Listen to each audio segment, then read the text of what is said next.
Moon night का असली मजा अब एपिसोड 5 में आया है, जहां पर उसके रियलिटी के इल्यूजन के ऊपर उसके पास्ट लाइफ के कन्फ्रंटेशन का तड़का बहुत ज्यादा माइंड ब्लोइंग साबित हुआ है। और इन्हीं सब के बीच हमें बहुत सारे ईस्टर एग्स और रेफरेंसेस देखने को मिले हैं। और आज की इस वीडियो में हम उन्हीं के बारे में बात करने वाले हैं, जिसका सेंस आपको समझ में नहीं आएगा अगर आपने इस सीरीज को अब तक देखना चालू नहीं किया है तो। और अगर आप आगे बढ़ते हैं तो ये वीडियो आपके लिए एक स्पॉइलर हो सकती है, तो इस बात का ध्यान रखिएगा। और जिन्होंने मून नाइट के लेटेस्ट एपिसोड 5 को देख लिया है उनके लिए हे गाइस, मेरा नाम है पंकज सागर और आपका स्वागत है गेमों को हिंदी के एक और फ्रेश वीडियो में। Now without wasting any more time, let's get started.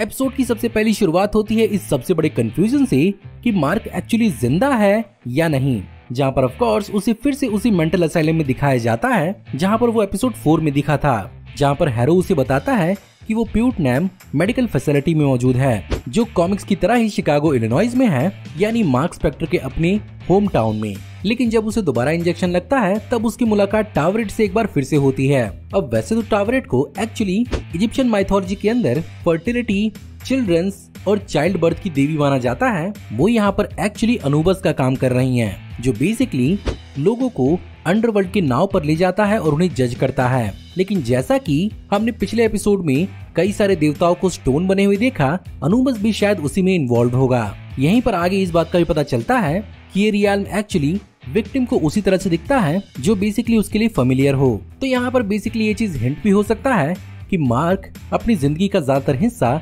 इसी हॉस्पिटल में बिता चुका है। आगे जाकर यहीं पर पता चलता है कि स्टीवन और मार्क एक्चुअली एक इजिप्शियन माइथोलॉजिकल बोट पर हैं, जो उन्हें फील्ड ऑफ रीड्स तक ले जा रहा है, यानी इजिप्शियन माइथोलॉजी का स्वर्ग, जिसका रेफरेंस हमें पहले एपिसोड में उस छोटी बच्ची से मिला था जिसके साथ मार्क म्यूजियम में बात करता हुआ दिखा था। लेकिन यहाँ पर एक्चुअली पहुँचने के लिए अनुबस की उस स्केल से अपने दिल को बैलेंस करना होता है, जहाँ पर अगर विक्टिम का दिल पंख से हल्का हुआ तो वो फील्ड्स ऑफ रीड्स तक पहुँचेगा, और अगर पंख से भारी हुआ तो वो ओसाइरिस के डेजर्ट अंडरवर्ल्ड में हमेशा के लिए जमा रह जाएगा, जो कि रियल इजिप्शियन माइथोलॉजी के तो करीब है। लेकिन फर्क बस इतना है कि यहाँ पर जब दिल भारी होता है तो उसे यहाँ पर अमिट खत्म करके इंसाफ देती हैं। बाय द वे, शो में दिखाया गया है कि दिल को नापने के लिए सबसे जरूरी चीज है अपने अंदर के सारे सीक्रेट्स और मेमोरीज को कन्फ्रंट करना, जो आगे हमें मार्क और स्टीवन करते हुए भी दिखे। फाइनली यहाँ पर मार्क और स्टीवन को अपनी कुछ यादों को कन्फ्रंट करते हुए देखा जाता है, जहाँ पर इस सीन में आप एक और QR कोड देख सकते हैं। इसे अगर आप स्कैन करेंगे तो आपको मून नाइट का इशू नंबर 1 फ्री में पढ़ने को मिलेगा। आगे फाइनली स्टीवन मार्क से खुद को बचाते हुए उसके बचपन की मेमोरीज तक पहुंच ही जाता है, जहां पर एक्चुअली पता चलता है कि मार्क की गलती की वजह से बचपन में उसका भाई रैंडल स्पेक्टर मारा गया था।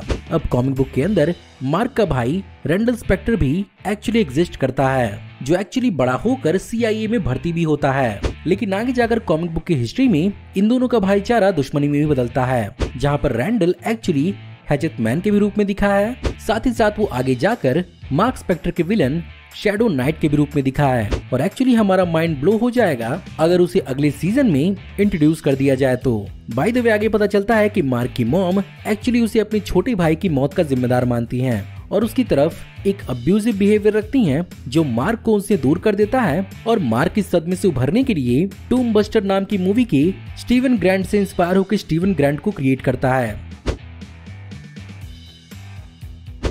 फाइनली यहीं पर हमें आगे जाकर पता चलता है उसके और कॉन्शु के ओरिजिन का, जहां पर मार्क एक्चुअली कॉमिक बुक के एक्यूरेटली ही अपनी कहानी को स्टीवन को समझाता है। फर्क बस इतना है कि यहाँ पर कॉमिक बुक के अंदर लीला की काउंटर पार्ट मैरिलिन भी इन्वॉल्व थी।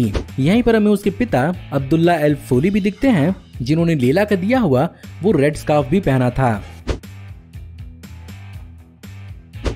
अब फाइनली बात करते हैं इस एपिसोड की एंडिंग तक की, जहां पर हमें एक्चुअली आसमान से सोल्स को गिरते हुए दिखाया गया, जो बेसिकली एक हिंट हो सकता है कि एपिसोड नंबर 4 में आर्थर हैरो के पास एमिट की उशाब्दी आ गई थी, जिसके चलते उसने एमिट को जिंदा भी कर दिया होगा और एमिट ने अपना इंसाफ करना चालू भी कर दिया होगा। इन्हीं सब के बीच में जब इन दोनों का हार्ट बराबर नहीं हो पाता है तो गॉड ओसाइरिस के अंडरवर्ल्ड से आत्माएं हमला करती हैं, और ये उन्हीं के रूप में होती हैं जिनकी जान मार्क स्पेक्टर ने मून नाइट के रूप में ली थी। और उन्हीं के लड़ाई के दौरान ही यहाँ पर स्टीवन एक्चुअली मार्क को बचाते हुए खुद अंडरवर्ल्ड के इस रेगिस्तान में गिर जाता है और जम जाता है और फाइनली यहाँ पर मार्क फील्ड ऑफ रीड्स तक पहुंच जाता है। तो यहाँ पर ये बेसिकली एक थ्योरी हो सकती है अगले एपिसोड की कि यहाँ पर एक्चुअली जेक लॉकली हो सकता है कि मार्क स्पेक्टर की बॉडी को टेक ओवर करे, या अगर मार्क अपनी बॉडी में लौटता है तो वो स्टीवन की जगह पर मार्क के पैरेलल हो। अब बस देखना यही होगा कि वो इन सब से निकलता कैसे है, और अगर निकलता है तो वो कॉन्शो को जिंदा कैसे करेगा। सो गाइस, ये थी मेरे हिसाब से मून नाइट एपिसोड 5 की एक ब्रीफ एक्सप्लेनेशन, ईस्टर एग्स और रेफरेंसेस। उम्मीद करता हूँ कि आपको आज की वीडियो पसंद जरूर आई होगी, और अगर आपको आज की वीडियो पसंद आई हो तो प्लीज इस वीडियो को लाइक जरूर करिएगा। साथ ही साथ मुझे कमेंट में जरूर बताइएगा कि आपको इस एपिसोड में और कौन कौन से ईस्टर एग्स और रेफरेंसेस देखने को मिले। हमारी आने वाली ऐसे ही औसम वीडियोस को देखते रहने के लिए हमारे चैनल को सब्सक्राइब करिए, बेल वाले आइकन को दबाइए और हमारी वीडियोस को बिना मिस के भी एंजॉय करते रहिए। और अगर आप चाहें तो इस वीडियो के लिंक को अपने दोस्तों के बीच में जितना हो सके उतना शेयर करें। Thank you for watching, see you in the next video. Till then take care, good bye.